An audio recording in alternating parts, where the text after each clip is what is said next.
छोरीले आङ्गल हाल्नु बोल्नु दुईजना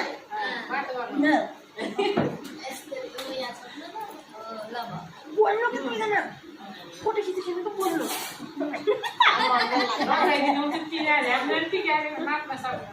आमा मम्मी त नाच्न सक्दैन हजुर त खुसी लाग्छ नि आमालाई छोरीलाई भेटेर कतिको खुसी लाग्छ आमालाई कहाँ र खुसी लाग्छ देउरानी जेठानी देउरानी जेठानी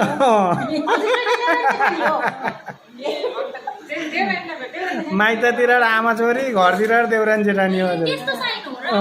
कताको साइनले जित्यो त आमा छोरीले जित्यो देउरानी जेठानीले जित्छ नि देउरानी जेठानी जित्यो हामी त एउटै कुन भइयो